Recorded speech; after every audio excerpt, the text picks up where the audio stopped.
Bien, entonces ahora, ¿cuál es el mecanismo de contracción muscular? ¿Cómo es que se produce el acortamiento de las miofibrillas para que se produzca la contracción muscular? El mecanismo, ¿sí?, por el cual se produce se lo ha denominado deslizamiento de los filamentos. Es decir, recordemos entonces que tenemos las distintas bandas, la zona H, la banda I, la banda A, y lo que se vio inicialmente es que durante la contracción la longitud de los filamentos gruesos y de los filamentos finos no se modifica durante la contracción. Lo que pasa es que los filamentos finos son traccionados hacia el centro, hacia la banda A del filamento grueso. Ven que acá se va acercando, ¿sí? Acá está el músculo relajado, acá empieza a estar parcialmente contraído y acá está máximamente contraído. Fíjense que entonces, ¿qué es lo que pasó? Que los filamentos finos se deslizaron sobre los filamentos gruesos. Es decir, que durante el proceso de contracción hay un deslizamiento de filamentos finos sobre filamentos gruesos. Incluso en la máxima contracción vemos que incluso los filamentos finos pueden estar superpuestos sobre un filamento grueso. Por lo tanto, el patrón de bandeado, el patrón de bandas de las miofibrillas se modifica durante el proceso de contracción. Fíjense que acá las bandas I, ¿qué pasó con las bandas I acá? Vemos esta que es clara, era bastante grande acá, se achicó y acá se hizo mucho más chico o prácticamente inexistente, que las bandas I estaban formadas por solamente filamentos finos, mientras que las bandas A están formadas por filamentos gruesos cuya longitud no se altera, pero sí, ¿cuál es la que se altera? La de la zona H, que era la zona donde solamente encontrábamos filamentos gruesos. Por lo tanto, el mecanismo que se ha propuesto, o lo que nos dicen las teorías en función de los descubrimientos más recientes, es ese, que ocurre un deslizamiento. Entonces, si mis dedos son los filamentos finos sobre el filamento grueso, y en la relajación entonces se vuelven a separar.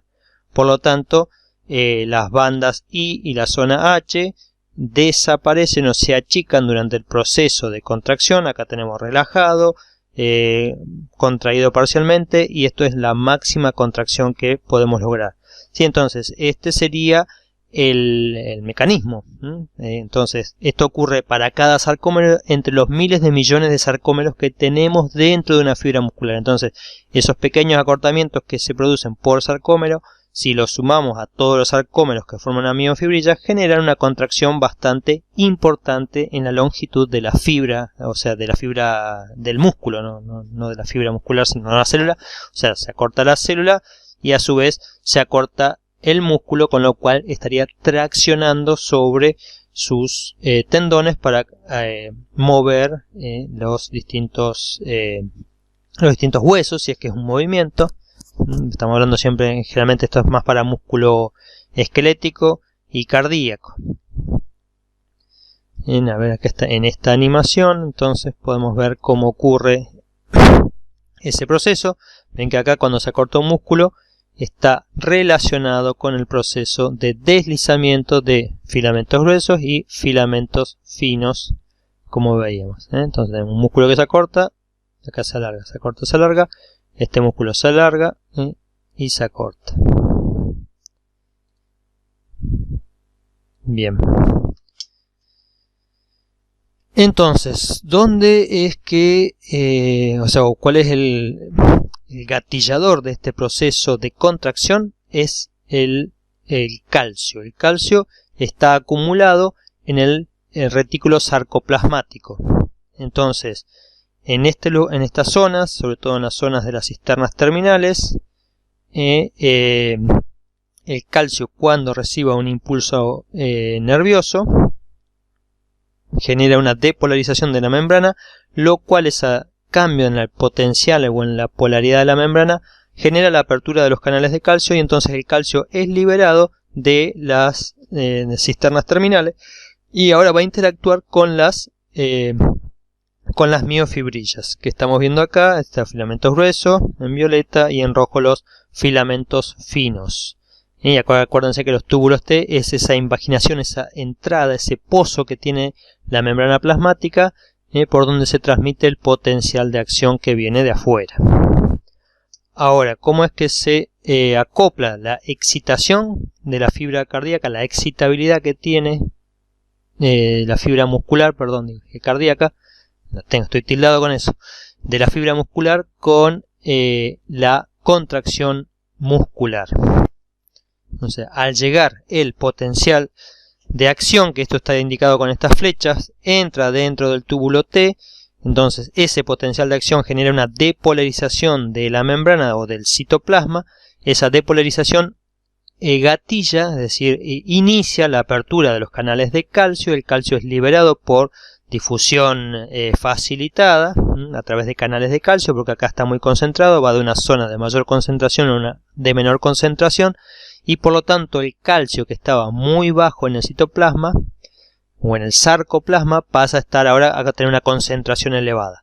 ¿Sí? Entonces el calcio se eleva, la concentración de calcio dentro del sarcoplasma, y ese calcio entonces ahora interactúa con los filamentos finos, en los sitios con los sitios de unión, o sea, con el filamento fino, liberando un sitio de unión a la miosina. Es decir, que ahora la miosina, cuando el calcio se une al filamento fino, la cabeza de miosina se puede unir al filamento fino, a la actina.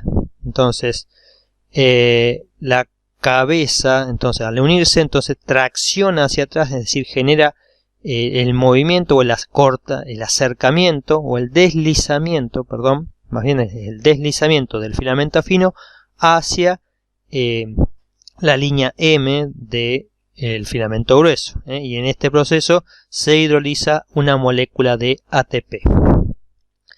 Este proceso, por ejemplo, es importante durante la contracción, obviamente, y explica algunas cosas como el rigor mortis, que es esa rigidez cadavérica. O sea, cuando una persona fallece, luego de un tiempo, de unos minutos, se observa que sus músculos van adquiriendo cada vez mayor rigidez, como si estuviesen en tensión.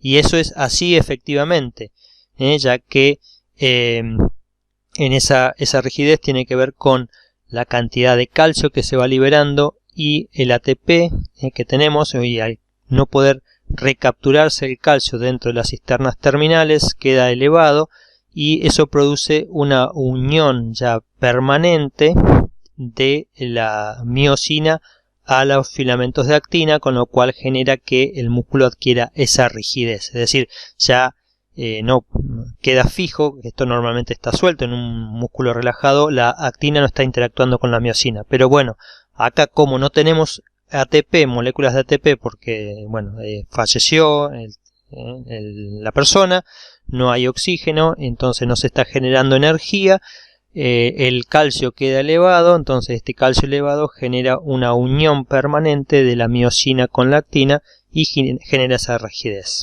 Entonces, otra cosa puede ser la hipertermia maligna, es decir, este proceso de una contracción que se puede generar por anestésicos que pueden inducir que se libere demasiado calcio, o también puede llegar, o sea, si esto ocurre de una manera muy violenta, puede generar una hipertermia, es decir, un exceso de calor que nos puede conducir a la muerte, o también una taquicardia, una aceleración del ritmo cardíaco, o en este caso hay algunas enfermedades que están asociadas con esto, en las cuales la bomba de calcio, la que retorna calcio a la cisterna, funciona mal, y entonces esto genera calambres sostenidos, crónicos, porque el calcio está más tiempo elevado, ya que no puede ser recapturado, y eso genera ese movimiento, o sea, el calambre, que uno no pueda mover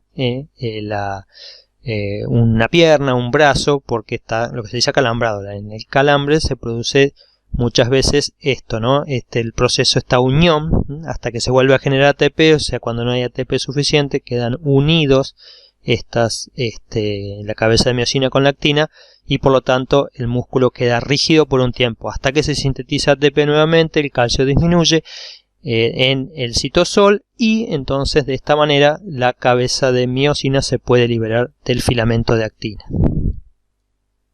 Sí, bien, entonces este es el mecanismo que se produce de manera cíclica, es decir, existe lo que se llama el ciclo de contracción. Mientras haya calcio elevado en el citosol, se genera este ciclo, o sea, este proceso en el cual se une, tracciona, desliza, se libera y vuelve a unirse a traccionar.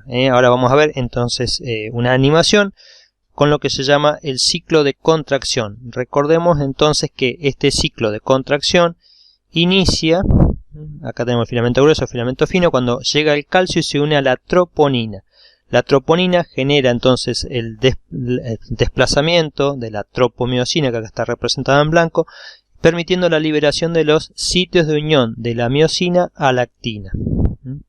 Entonces, las cabezas de miosina hidrolizan ATP antes de unirse, entonces están de manera, se energetizan, están energizadas, y entonces cuando están de esta manera permite que se una la cabeza de actina, formando la cabeza de miosina a la actina, formando lo que se llaman los puentes cruzados. Esos puentes cruzados entonces generan lo que es el deslizamiento que ya vimos de la miosina, que tracciona sobre la actina hasta que se le une el ATP. Cuando se une el ATP, nuevamente ahí se libera la cabeza de miosina.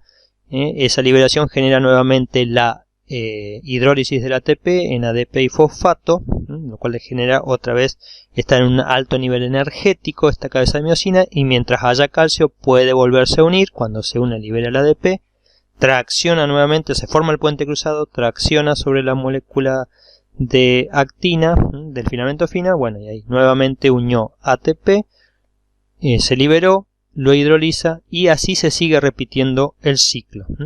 Unión, formación de estos puentes cruzados, deslizamiento y luego liberación. Y en este proceso, como están viendo, se consume mucho ATP, es decir, cada pasito que traccionamos sobre el filamento fino se consume una molécula de ATP por cabeza de miosina. Y recuerden que hay 300 cabezas de miosina por filamento grueso, y existen millones de filamentos gruesos, así que por eso imagínense que la cantidad de ATP que necesitamos para generar la contracción es bastante elevado. Por eso esa necesidad de muchas mitocondrias y mucho oxígeno en una fibra muscular, y esto es una única fibra muscular. Por eso ahí es donde también comprendemos que el tejido muscular y la gran cantidad que tenemos de músculo, que puede ser hasta un 40% de nuestro peso, una persona de 70 kilos tiene más o menos unos 40 kilos de masa muscular. Entonces, bueno, imagínense que el consumo del tejido muscular, el consumo de sustratos energéticos es bastante elevado. Bien, entonces, ahora, ¿cómo es que se acopla, ¿sí? ¿Qué es lo que genera que se comience la contracción? Entonces, esto tiene que ver con la unión neuromuscular. La unión neuromuscular, es decir, es la unión de el axón de una neurona motora que se la llama la motoneurona, que viene del sistema nervioso central. Es decir, la contracción de las fibras musculares está controlada o regulada por las motoneuronas, que son las que dan la orden. Cuando uno dice quiero contraer un músculo, manda una señal desde su cerebro hacia el músculo a través de una neurona que viene, esa orden la envía a través de su axón. La motoneurona es la que genera el movimiento, ¿sí? Y el axón es el que trae el impulso nervioso a través de un potencial de acción nervioso para generar un potencial de acción muscular. Entonces acá estamos viendo, vemos que las fibras nerviosas, cuando llegan a las fibras musculares, fíjense que se ramifican en muchas zonas, generando muchas terminales axónicas, y en la zona donde va a contactar con la fibra muscular se ensancha, formando lo que se dice un bulbo sináptico terminal. Y en ese bulbo sináptico se establece la unión neuromuscular, o sea, la unión entre la neurona y el músculo, que está en este bulbo sináptico. Dentro de este bulbo sináptico, de este botón sináptico, existen vesículas, y esas vesículas están llenas de neurotransmisores. En este caso, el neurotransmisor es la molécula de acetilcolina. O sea, la acetilcolina es una molécula que está en estas vesículas y cuando se liberan las vesículas al espacio sináptico, que es este espacio que hay acá, esta hendidura, esta separación que hay entre el botón sináptico o el bulbo sináptico y la membrana del músculo de la fibra cardíaca, esta acetilcolina difunde.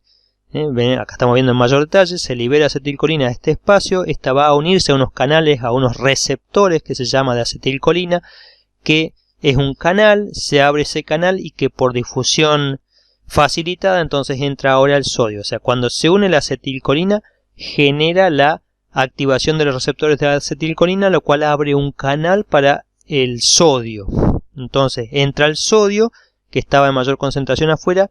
Y, o sea, al entrar cargas positivas, la fibra muscular, la célula muscular se depolariza, y esa depolarización entonces ahora genera la apertura de las cisternas terminales, liberándose el calcio. Entonces, de esta manera se acopla la transmisión nerviosa con la contracción muscular. Cuando nosotros pensamos o queremos contraer un músculo, entonces enviamos esa información a través de esta motoneurona al músculo, y en el músculo se produce esta liberación de acetilcolina a través de esta terminal sináptica, y fíjense que incluso los receptores están presentes en las membranas, en el sarcolema, y entonces incluso en las hendiduras, en los túbulos T, donde de manera que ese sodio puede entrar más rápidamente y estar en contacto con la cisterna terminal para permitir la liberación de calcio. La actividad de la acetilcolina termina rápidamente, ya que esta es degradada, como vemos acá que dice en el paso 4, por una enzima que está en esta zona que se llama la acetilcolinesterasa. ¿Lo ven? Entonces la acetilcolinesterasa rompe la molécula de acetilcolina, por lo tanto ya no hay acetilcolina que se puede unir a su canal, a su receptor, y de esta manera, o sea, al disminuir la concentración de acetilcolina en este lugar, termina la acción entonces de la transmisión sináptica y por lo tanto se termina la depolarización de la membrana de la fibra muscular. Entonces de esta manera, ¿sí? o de la fibra muscular, de esta manera concluye la acción y se termina el potencial de acción sináptico, que termina en un potencial de acción muscular. En esta buena animación vemos entonces qué es lo que ocurre cuando la neurona estimula la fibra muscular. Entonces genera un potencial de acción, va a entrar dentro de los, o sea, va a generar la liberación de calcio. Entonces acordémonos que las fibras musculares en su membrana tienen estas invaginaciones que forman los túbulos T. Acá tenemos una miofibrilla. Entonces estos túbulos transmiten el potencial de acción, que acá está ilustrado en esta luz amarilla. Se distribuye por toda la membrana plasmática. Entonces acá produce la depolarización y la apertura de los canales de calcio cuando se depolarizan. Entonces cuando se depolarizan entra el calcio en el citosol, y ese calcio que está en el citosol ahora se une a los filamentos finos y gatilla o inicia la contracción del sarcómero, como estamos viendo acá. ¿Sí? De los filamentos finos, el deslizamiento de filamentos finos sobre filamentos gruesos. Los filamentos de actina, entonces, bueno, los filamentos finos tenemos las moléculas de actina y de tropomiosina, a las cuales también, esta tropomiosina está unida al filamento de actina en un sitio que se llama el sitio de unión de la miosina o de la cabeza de miosina. Es decir, el filamento de actina o la molécula de actina tiene un sitio de unión a miosina, ¿sí? Que ese sitio de unión está bloqueado por tropomiosina, pero también está unido a esta molécula de troponina. Entonces, fíjense que acá tenemos el filamento de actina, la tropomiosina bloqueando el sitio de unión de miosina y la troponina. Cuando el calcio se une a la troponina, esta mueve o desplaza a la tropomiosina del sitio de unión de miosina. Entonces, ahora se puede unir la cabeza de miosina y se produce ese ciclo de contracción que habíamos visto, donde vemos que rápidamente se mueven. Cuando entonces disminuye la concentración de calcio, porque el calcio vuelve al retículo sarcoplasmático, ¿sí? Entonces se produce la relajación, porque ya no hay, se vuelven a bloquear los sitios de unión de miosina de los filamentos finos, entonces ya ahí se produce la relajación de la fibra muscular. Bien, acá entonces tenemos el resumen donde llega el impulso nervioso y al llegar el impulso nervioso al terminal sináptica se genera la liberación de acetilcolina. Esta acetilcolina difunde por toda la hendidura sináptica, generando una depolarización o un potencial de acción muscular, que es eso, este potencial de acción se transmite a través de toda la membrana plasmática, ingresando dentro de los túbulos T y generando la liberación de los retículos sarcoplasmáticos de calcio, o sea, de estos reservorios de calcio. Entonces el calcio, como veíamos, se une a la troponina, generando el desplazamiento de la tropomiosina del sitio de unión de miosina en la molécula de actina. Entonces, bueno, acá volviendo un poquito para atrás, la acetilcolinesterasa es la que encargada de romper rápidamente la acetilcolina de manera tal que esto no se siga produciendo de manera continua, sino que hay que esperar un nuevo impulso nervioso para que se genere un nuevo ciclo. Bien, entonces el calcio se unió, desplazó a la troponina, exponiendo el sitio de unión a miosina, y ese calcio elevado, entonces ahora las cabezas de troponinas de miosina, las cabezas de miosina se pueden unir a los filamentos finos y generar el deslizamiento de filamentos finos sobre filamentos gruesos, generando el acortamiento del sarcómero. Entonces, en el retículo sarcoplasmático se van a recapturar también rápidamente los iones calcio, con lo cual va a disminuir nuevamente esa concentración elevada de calcio, vuelve a ser una concentración baja, se libera el calcio de estas o sea, de los filamentos finos, y la tropomiosina vuelve a cubrir nuevamente en la actina el sitio de unión a miosina, y de esta manera se produce la relajación muscular. Y de esta manera entonces hemos visto lo que es un ciclo o un mecanismo de contracción muscular completo, desde la transmisión nerviosa hasta lo que ocurre a nivel molecular en las miofibrillas. Ahora, otro punto es que tenemos que ver es, ya relacionándolo un poco con el funcionamiento de las fibras musculares, o que con ese metabolismo molecular, es cómo se obtiene la energía para la contracción, ¿sí? Los músculos esqueléticos tienen tres sistemas de generación de energía.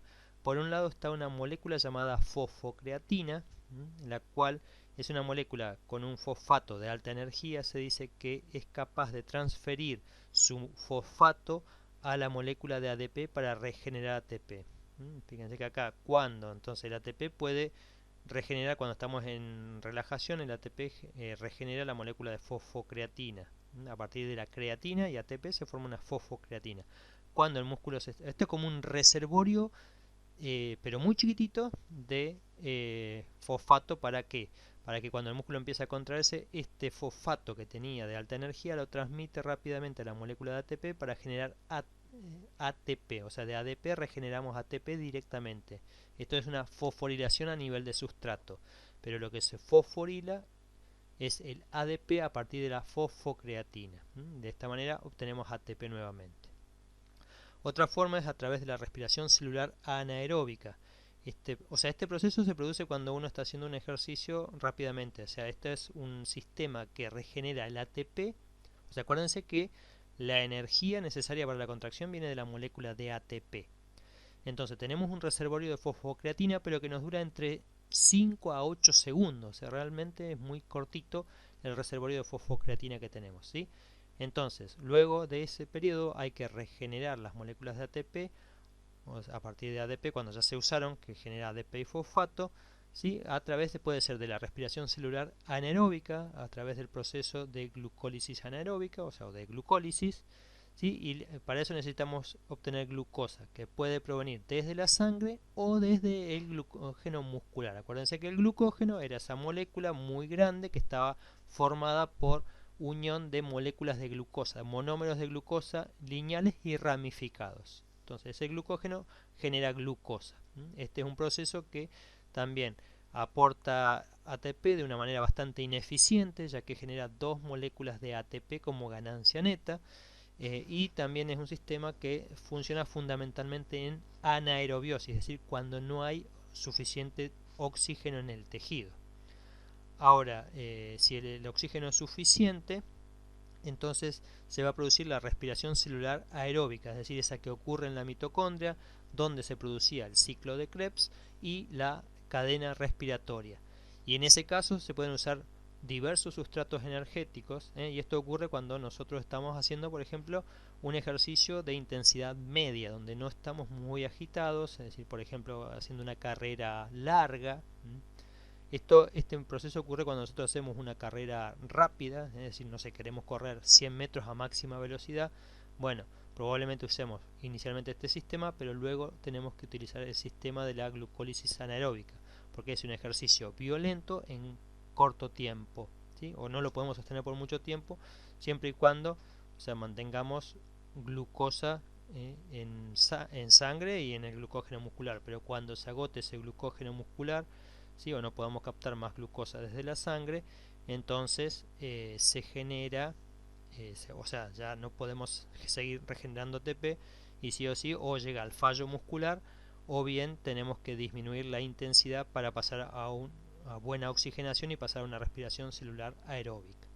En esta respiración celular aeróbica, que incluye el ciclo de Krebs y la cadena transportadora de electrones, se producían mucho más ATP, es decir, por una molécula de glucosa que entre en la respiración celular aeróbica producimos hasta 36 moléculas teóricas de ATP. Pero también se pueden utilizar ácidos grasos que vengan desde los adipocitos, aminoácidos que se estén degradando de las proteínas, el ácido pirúvico de la glucólisis que entra acá, y además se utiliza la hemoglobina sanguínea o la mioglobina de las fibras musculares, es decir, el oxígeno lo tomamos de la hemoglobina sanguínea que puede llegar a la mitocondria, o bien transferírselo a la mioglobina y la mioglobina transferirlo a las fibras musculares, y de esta manera el músculo es que obtiene energía de manera continua, podemos decir. Incluso fíjense que de esta manera nosotros podemos realizar un trabajo mecánico con nuestros músculos durante tiempos prolongados, podemos estar horas caminando, horas realizando alguna tarea, estamos horas moviéndonos, y eso fundamentalmente es a través de este proceso aeróbico, es decir, en presencia de oxígeno, mientras que los otros son procesos que nos permiten obtener energía de manera rápida aún en ausencia de oxígeno. Bien, para concluir con este tema de del tejido muscular esquelético, concluimos esta parte diciendo que hay productos de plantas como el curare o de bacterias que tienen la capacidad de bloquear la unión neuromuscular. Por ejemplo, la toxina botulínica generada por una bacteria que genera el botulismo, bloquea la liberación de las vesículas sinápticas, esta exocitosis. Entonces acá puede ocurrir la muerte por falla respiratoria al no poder activarse el músculo de la respiración, que es el diafragma. Y de acá ha salido el Botox, que se utiliza para los tratamientos, por ejemplo, de estrabismo o parpadeo involuntario, o incluso para las arrugas en la piel, ¿no? Para la mímica. Es decir, esos músculos utilizados para la mímica también se lo puede utilizar para relajar esas zonas musculares, bloqueando, y de esta manera también tenemos el rostro más relajado y con no tantas arrugas, es decir, es una cuestión estética. Otro producto es el curare, que bloquea los receptores de acetilcolina, es decir, acá es un relajante muscular, o también impide la acción de la acetilcolina sobre su receptor, generando también muerte por falla respiratoria cuando afecta al músculo respiratorio, al diafragma, y también se lo utiliza como relajante muscular en algunas cirugías. Otros agentes anticolinesterásicos, o sea, actúan sobre la acetilcolinesterasa, es decir, disminuyen la actividad de la acetilcolina y de la acetilcolina esterasa, lo cual aumenta la concentración de acetilcolina en esa hendidura sináptica y por lo tanto esto favorece la transmisión sináptica en este caso. O sea, sería el efecto contrario a los anteriores en los cuales había bloqueo. Acá se estimula por más tiempo y esto es útil para una enfermedad llamada la miastenia gravis, en la cual tenemos también bloqueo de los receptores de acetilcolina y con esto lo que hace es mantener aumentada la concentración de acetilcolina al bloquear la molécula que rompe la acetilcolina y de esta manera favorece la transmisión sináptica. Y entonces ahora vamos a continuar con el tema del músculo liso y cómo está clasificado. El tejido muscular liso se clasifica o hay de dos tipos, el visceral, que es el más común, y el multiunitario. La diferencia que hay entre estos es que en este primero, recordemos que las fibras musculares lisas tenían forma ausada, es decir, así alargadas, con una parte ensanchada en el centro y un núcleo central y extremos más finos. Entonces, en el visceral, las fibras están unidas por uniones en hendidura, formando una red, es decir, ¿qué quiere decir uniones en hendidura? O también se las llama uniones gap. Es una unión que permite el pasaje de electrolitos. Hay canales, están pegadas las membranas y hay canales que los comunican el citosol o el citoplasma de esta célula con la siguiente. De esta manera, entonces, cuando una de estas células musculares se depolariza, genera un potencial de acción. Ese potencial de acción se transmite en red a todas las neuronas, todas las células musculares, perdón. Entonces, este tipo de tejido muscular liso visceral está presente en arterias, arteriolas, en algunas venas, en órganos huecos, también los vamos a encontrar sobre todo del sistema digestivo, el estómago, el intestino, o en las paredes del útero o en la vejiga urinaria. En cambio, en el multiunitario, también se lo llama de unidades múltiples, este está formado más bien por fibras individuales y cada una tiene su propia neurona motora terminal, es decir, acá fíjense que una neurona, ambos están inervados por el sistema autónomo, pero en este caso la inervación no es tan dispersa o no tan, digamos, tan densa, no llega a todas las fibras, sino que con que se estimulan algunas fibras, esto ya genera la contracción de todo el resto. Por eso también es una forma, o sea, no tiene tanta inervación. En cambio, en el multiunitario, las fibras nerviosas llegan y contactan prácticamente de manera individual a cada una de las células musculares, ya que poseen pocas uniones en hendidura, o sea, hay poca comunicación eléctrica. Entonces, estas están comunicadas eléctricamente, mientras que estas no. Y están presentes en las paredes de las grandes arterias, en las vías aéreas, en los músculos erectores del pelo, que ya habíamos visto, en los músculos del iris y en el cuerpo ciliar, que ayudan a enfocar lo que es el cristalino. Esto es en el ojo, en el iris es en el ojo, y el cuerpo ciliar también está presente en el ojo, lo cual ayuda a enfocar, a cambiar el ángulo o el tamaño del cristalino para que nosotros podamos enfocar cuando miramos cosas o lejos o cerca. Entonces acá tenemos también, como les decía, ambos están inervados por el sistema autónomo y en este caso fíjense que existe una inervación en estas llamadas varicosidades, donde se liberan el neurotransmisor de manera más generalizada, pero solo contacta con algunas células musculares, ya que el resto, como ven acá, esto está indicando esta comunicación eléctrica que existe entre las células musculares lisas. Entonces, cuando se depolariza esta célula muscular, esa depolarización se transmite al resto, entonces actúa como un bloque. Todas las células musculares se van a contraer más o menos de manera simultánea. En cambio, acá, como vemos, la inervación es mucho más extendida, mucho más individual, llega prácticamente a cada célula, en lo que se llama estas varicosidades, este tipo de transmisión sináptica, en el cual no hay una única terminal sináptica, sino que son varios puntos de contacto hacia alargados. Entonces, cuando llega un potencial de acción a esta terminal sináptica, a las neuronas, liberan su neurotransmisor y ese neurotransmisor contacta la célula muscular lisa cada de manera individual y cada una genera una contracción de manera individual. Esto, por ejemplo, está acá en el cristalino del ojo, que es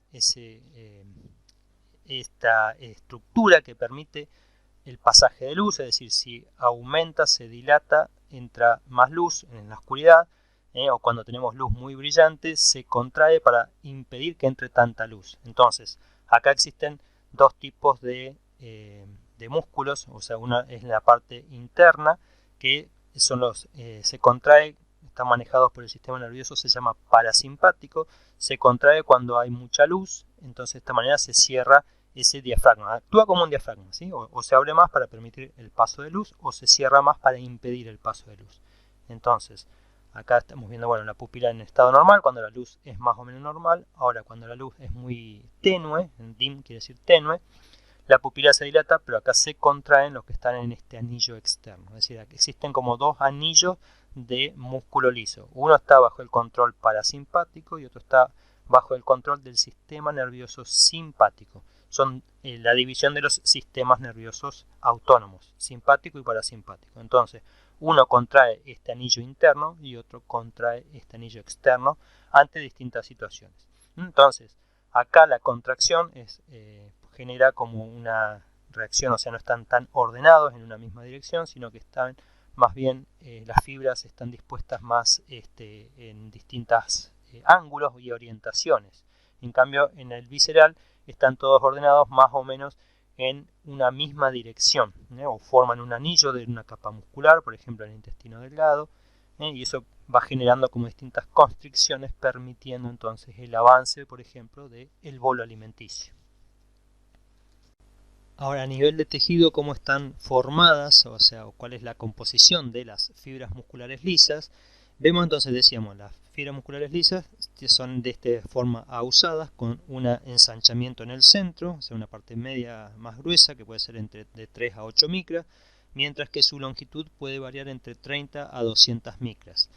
Y tiene esta forma ahusada con un núcleo central. La composición de las fibras, de las miofibrillas, entonces también tienen presentes filamentos gruesos y finos, que tenemos acá representados, pero no están ordenados en esos, lo podemos decir en sarcómeros, sino que tienen otro ordenamiento. Por eso tampoco se visualiza ese bandeado característico del músculo esquelético y el músculo cardíaco, y se las llama liso, porque no tiene las estriaciones o las bandas. Pero sí tiene las miofibrillas, tienen los filamentos gruesos, que acá están representados en rojo, y los filamentos finos, que están representados en amarillo.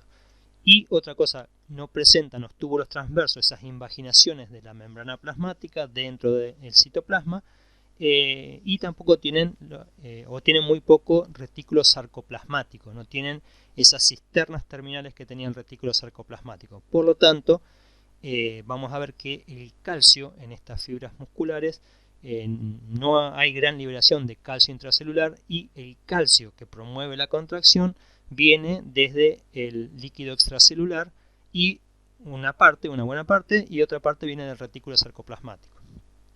Por otro lado, también posee filamentos intermedios, que esto es a diferencia del músculo estriado. Entonces, estos filamentos intermedios, fíjense que se van formando como una red, acá en esta disposición, este reticulado de filamentos intermedios que se unen a una estructura en el centro, o sea, cada tanto llamado cuerpos densos. Entonces, este cuerpo denso es un punto de anclaje de los filamentos finos, como vemos acá, y los filamentos intermedios.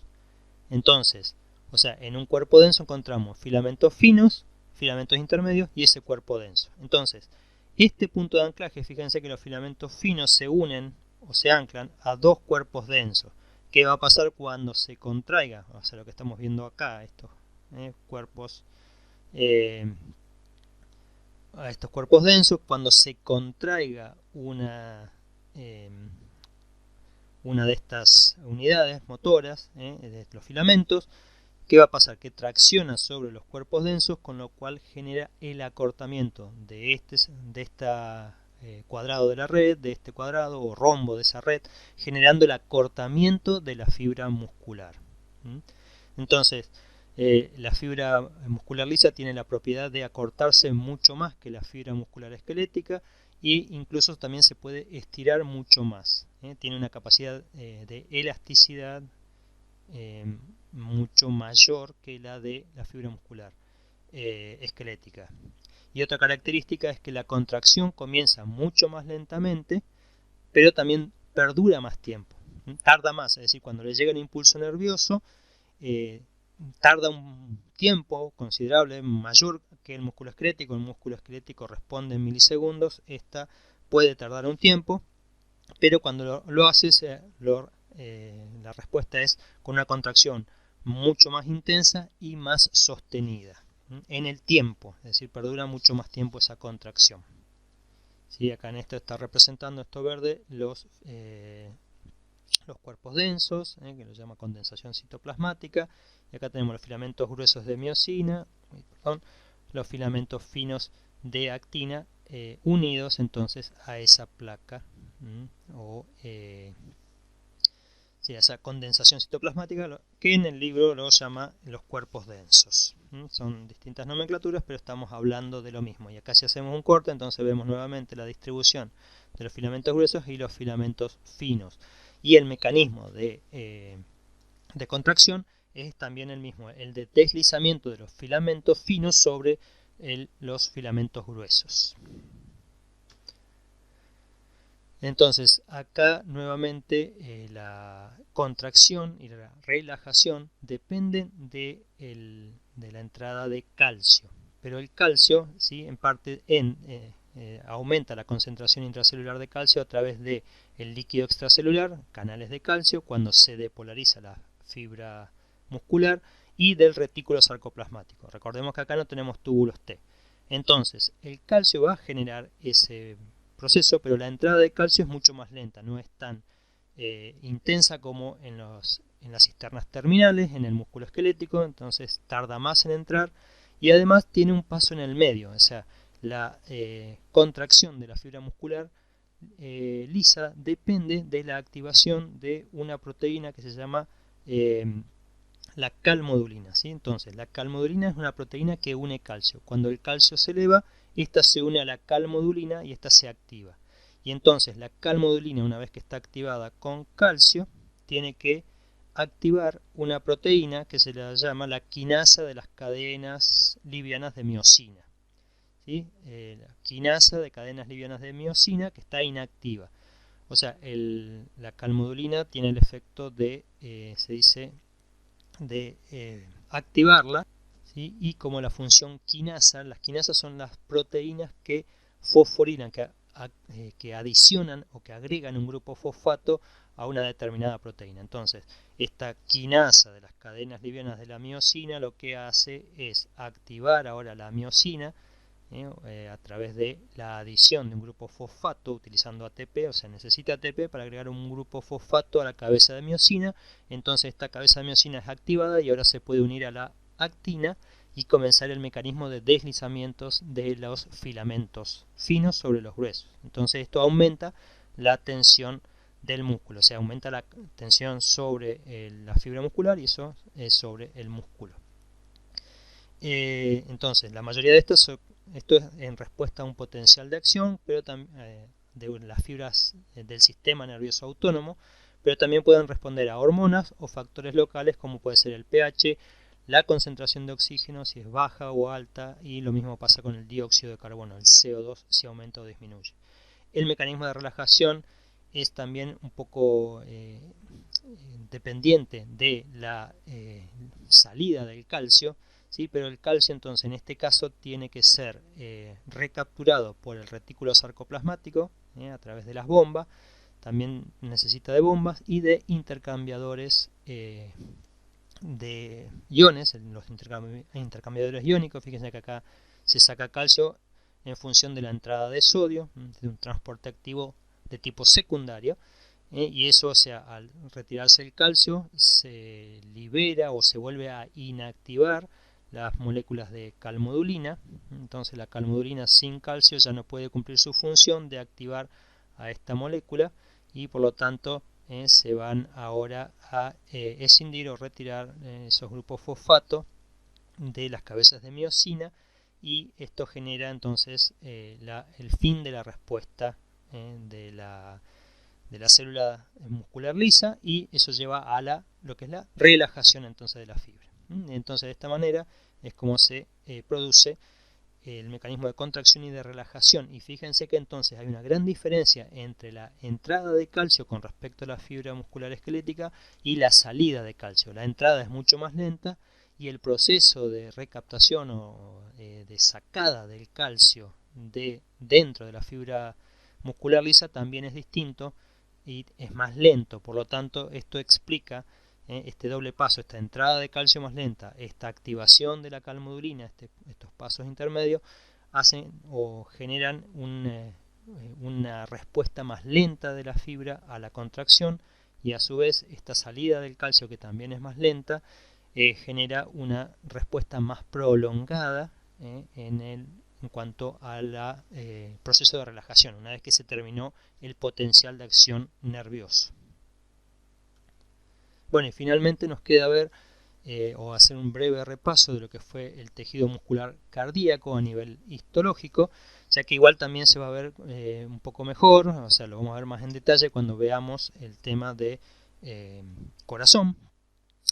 Y tenemos que tener en cuenta que en las fibras musculares cardíacas tenemos autoexcitabilidad, ¿sí? Son autoexcitables. O sea, son fibras musculares también estriadas, es un tejido estriado, pero las células no son multinucleadas, sino que son células que se dice ramificadas, como ven, que tienen como saliencias, generan ramas. Estas fibras son autoexcitables, es decir, existe una capacidad o un marcapasos dentro del corazón que genera los impulsos cardíacos, el potencial de acción cardíaca, y eso se transmite a todas las células del corazón, o sea, las células musculares, con lo cual un cambio de potencial en ese marcapaso se transmite a todo el corazón y este se contrae de manera rítmica. Fíjense que en condiciones normales decimos las células cardíacas, musculares cardíacas, se contraen 75 veces por minuto. Estas células no son ni alargadas y no son multinucleadas, sino que son uninucleadas, son estriadas y son ramificadas, y se unen entre ellas, ¿sí? Una célula muscular cardíaca con la otra, a través de lo que llamamos esas uniones celulares llamadas desmosomas, y las uniones gap o uniones en hendidura, esas uniones comunicantes que permiten el paso de iones a través de el citosol de dos células musculares cardíacas contiguas o que están una después de la otra. Este tipo de unión, ¿sí? Forma un disco que se llama disco intercalar, o sea, los puntos donde están presentes las uniones gap o uniones en hendidura se observan a través del microscopio por técnicas de tinción en el tejido como discos. Eso se los llama discos intercalares, y esos discos entonces permiten la comunicación eléctrica entre una célula muscular y la otra. Entonces, por lo tanto, cuando una de estas se depolarice, esa depolarización se va a transmitir en masa a todas las células que están comunicadas eléctricamente, y así.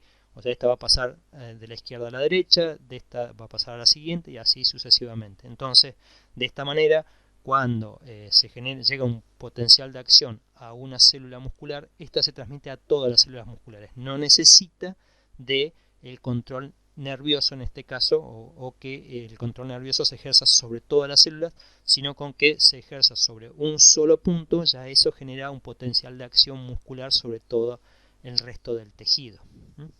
Es un tejido que es involuntario, es estriado, y decíamos, bueno, una de las características son estos discos intercalares y las uniones, o los desmosomas que las mantienen firmemente unidas. Entonces, ¿por qué? Porque las células musculares se contraen, van a presentar sarcómeros, y cuando se contraen, o sea, traccionan sobre la célula con la que están unidas del otro lado.